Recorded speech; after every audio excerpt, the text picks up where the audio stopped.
So, what is a textual analysis going to be composed of? In general, we want to start with a summary or description of the text. So, we've all done this before, whether we're doing a book report or we're describing a movie to somebody or we're just describing one of these images like Hannah Berry does. We start with that description, right? Then we want to pay attention to the context. What's the context? Well, it's where do you find this text, right?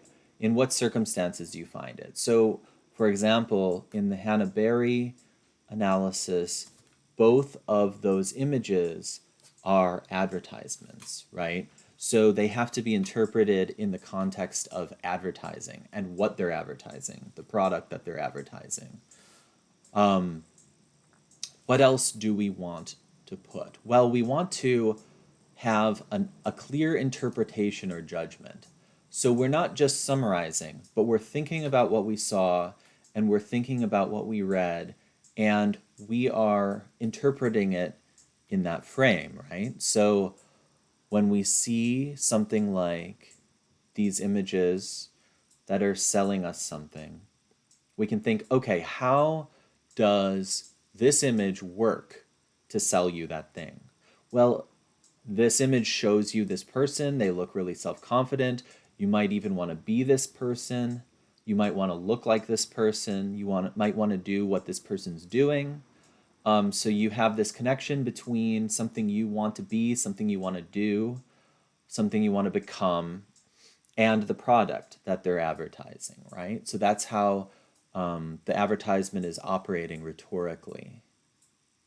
And you want to be able to reasonably support this, right? You want support for that conclusion. So you don't want to just say it. You don't want to say, oh, well, they're just trying to sell you something, and not base that on anything, right? You want to be able to point to specific things in what you read or what you saw, and those specific things led you to your conclusion, right? It's not a conclusion in isolation. So that if somebody asks you, somebody questions you, why do you think that? You can actually give them reasons, right? And reasons why they should think it too.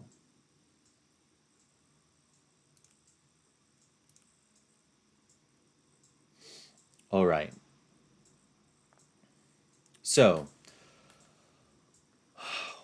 what's the process that you want to undergo when you're analyzing the text? So, obviously, in analyzing a written text, you want to see what the text says, right?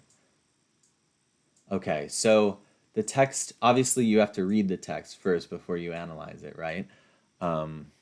It's no good to review a movie that you haven't seen. So read to see what the text actually says, right? So we want to be sure that we're clear on the actual content before we go ahead and make a judgment about it, right? Otherwise, we might be getting it wrong. We might misremember what we saw. So we want to make sure we do that first. And then decide what we want to analyze. So what features are we going to focus on? Are we interested in a particular aspect of it? Think about the larger context. So who cares about the topic? What are the ideas, the terms, the citations?